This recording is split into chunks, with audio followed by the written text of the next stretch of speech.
Hey loves, it's Elle and welcome back to my channel, and it is super good to see each and every one of you. Thank you so much for being here. Today is another edition of my best of series, and we're going to be talking about concealers and powder. Some of my favorites for the year, as well as ones that are living in my kit. So before we get started, hit that subscribe button, share this with somebody you think might like it, and let's do it. Concealers, powders, I get a lot of questions about these, and so I wanted to make sure that I hit this list. Now, again, as I always say, please comment below with your favorite powders and concealers to really enrich our squad community, because of course this is not an exhaustive list. These concealers though have been time tested for at least the whole year. And then some that are newer to me have still been tested for the past 4 months. And so they really are very well tried out, as well as they live in my kit. So let's start. And no matter your skin type, all of these concealers will be appropriate for you. So let's first talk about these two. This is going to be an under eye brightener. So this is the Pearl from TARTE. This is a beautiful product. It is basically going to replace your eye cream. It's going to brighten the under eye, anti-aging benefits, and really give that discoloration some diminishing properties, because it is this kind of peachy, orangish color that's going to give you some great color correcting. So this was a standout for me this year. And then, of course, we've talked about this. This is the COLORESCIENCE 3-in-1. So it's anti-aging, it's an under-eye corrector, brightener, as well as SPF 35. This is really hard for me to narrow down my top concealers, and I basically have, let's see here, 1, 2, 3, 4, 5, 6. And it's really about 5 of them that I reach for every single client or every single day for me. My standout for the year is the Charlotte Tilbury Magic Away Liquid Concealer. I am in number 2 for under eyes and 3 for the rest of my face. This by far has been one of those concealers that you do not set for me.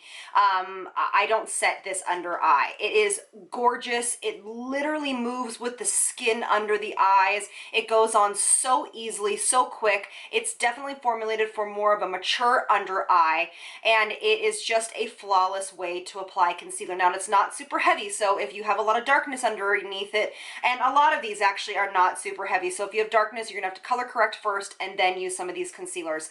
I believe that's how an under eye should be done, because when you go in with full strength, full concealer, full coverage concealer, it can look very cakey and dry and accentuate texture and fine lines. But this one is well worth the money. This is the one I have on today, and it's really the one that I wear almost every day. This is the Tarte Rainforest of the Sea. I've been talking about this for well over a year. If you have if you're looking for a concealer that has like a water-like consistency, it's about a medium coverage, light to medium coverage, depending upon how much you put on. It is the most beautiful, lightweight, non-drying concealer I have ever tried. I go back and forth between a bunch of different ones, and I always keep coming back to the Charlotte and to this one. I wholeheartedly love this. This is probably, in my opinion, the best product Tarte has ever made. Then we actually have to talk about the JOUER concealer. I've had this one and the Charlotte one for about 3 to 4 months now, and I have used this consistently on making my own foundation, as well as covering up any spots when I want a little bit heavier coverage. This is a fuller coverage, but I also use it under my eyes. It is a little bit more quick drying. Again, does not need to be set. And it's a really beautiful formula. It is definitely something that's a little heavier, so if that's kind of your fancy, you might want to try this. Cruelty-free, really beautiful product, well done in my opinion for JOUER. Now this one is my holy grail. I can't not talk about concealers and not talk about this. This is the Maybelline Instant Age Rewind. I buy them all the time. Every 3 months I buy them from my local drugstore. I have the neutralizer. I also have a couple different colors. Every time I go back to this, it's just one of those things that I'm like, gosh, that product is so good. So inexpensive, and I actually have my mom hooked on this. I have a lot of people hooked on this. It does not need to be set if you don't want to, and by far it competes with every high-end concealer that I have. My last one will be one that I actually don't talk about a ton. This is the Glossier Stretch Concealer.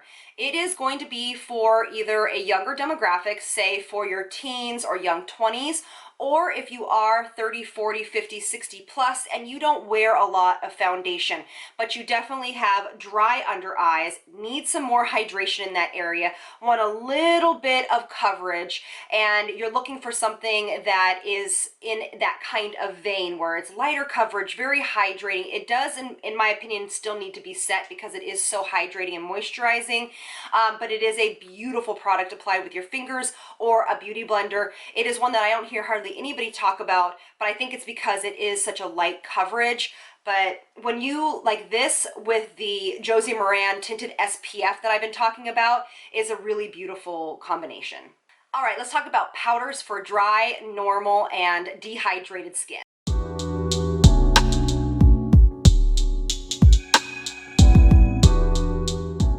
I don't want to sit on this topic too long, but I get a lot of questions about my favorite powders. They really have not changed since last year, but I do have some new additions that I'd like to tell you about. So I'll go through the ones from last year that you already know about. The HOURGLASS Ambient Lighting Powders. I use diffused light all over my face, and then I use ethereal light underneath my eyes. Yes, this is a finishing powder. Yes, it is not setting powder, but for me, it does set my foundation very nicely, gives a really beautiful glow, not shimmery, does not sit in defined lines, does not accentuate texture. I think this is probably the product that HOURGLASS has come out with that is the best. It's the best in their line, and in my opinion, it is one of the best powders out there on the market. It is cruelty-free and mica based. There is no talc in that one. And then this beautiful powder from Stellar. it's a better price point. It's still cruelty-free. It is mica-based. This is called the HAZE powder. It's actually made in Canada, and I didn't know that. But it is a gorgeous finishing and setting powder. It's going to give the skin a beautiful finish. I have it on today. It is one of those powders that is super, super special. It can go on all different skin tones. They do have one that's a little bit more golden for people that are of a little bit more deeper skin tone, but it is just so gorgeously beautiful. It gives the most radiant finish. It's not as glowy as the HOURGLASS one, but it is such a beautiful product. Right. Mineral Veil from HOURGLASS, their brand new loose powder. This is going to be somebody that is more, I would say, normal to dry. Even combination skin could use this. It is a little bit mattifying, but has a beautiful finish to it. It has a soft blurring technology. It is definitely mica based. There's no talc in here either. I love the delivery system of it. Their packaging is just one of the best, I think, in the market. Cruelty free, of course, but it is a pretty stellar foundation if you're willing to go for this price point. It has basically replaced my La Mer. Obviously, I do have my La Mer, and it still goes into my kit, but for personal use. Charlotte Tilbury's brand new powder, the Magic Powder. I love this. You can use this to set your under eyes, your full face. This is 90, I believe 99 or 96% natural ingredients in it. It has a little bit of a funky smell to it because they are naturally based ingredients. There is no artificial fragrance in here. There's no fragrance in here, but it is a beautiful finish to the skin. Absolutely everybody from combination to dehydrated could use this. It comes in a little bit of different colors. I use fair medium all over the skin and light fair for underneath the eyes. These both live in my personal collection as well as in my kit. In my opinion, this is a standout that just came out at the end of the year. If you're looking for something that is very similar to those powders but is in the pressed form, this is in my kit. I have it in probably 15 different colors.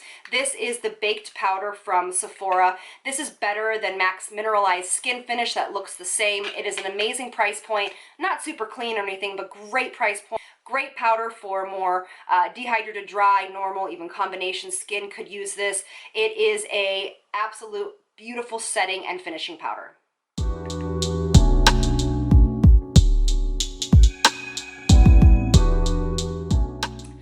For my oilier girls, I love to use these two powders, and they're actually new finds for me. In my kit, I won't lie, I have always used Laura Mercier's translucent powder because they they were really the only ones that I felt worked kind of okay for oily skin. I never really truly loved powders for oily skin, but when I'm working on set or with a client, I'm there to touch up, so I don't necessarily have to worry too much about that. And also I might, I'm probably using a primer and a mattifying, a matte foundation. So, but I was really happy to kind of be introduced to these two powders this year. First one is Well People. This is the brightening powder. It is stunning. I love this under the eyes. This is fantastic for all over the face. Very, very clean product. It definitely rivals the Laura Mercier translucent one from her line. That's been a staple for many people. It's a cleaner version and well done. Now this one, I went out and actually bought their colors. So this comes in different colors, so I can have a wider range of powders. I used to also use the Makeup Forever loose powders for years, and I just kind of started transitioning out of them when I started to get this. This is the Milk Blur Powder. I use this on myself. I really love it. It is a gorgeous mattifying setting powder. It's talc-free, paraben-free. It is such a beautiful product. Well done, Milk. I just kind of obsessed with Milk as a brand. I think they do a really great job when they come out with products. It's very thoughtfully done, and they don't launch a ton of newness, but this one, in my opinion, was well needed in the line, and I think it's beautiful. There you have it, my powders and concealers for 2018. Thank you guys so much for being here. I really appreciate it, and I will see you on the next one. Lots of love from me to you. Bye, loves.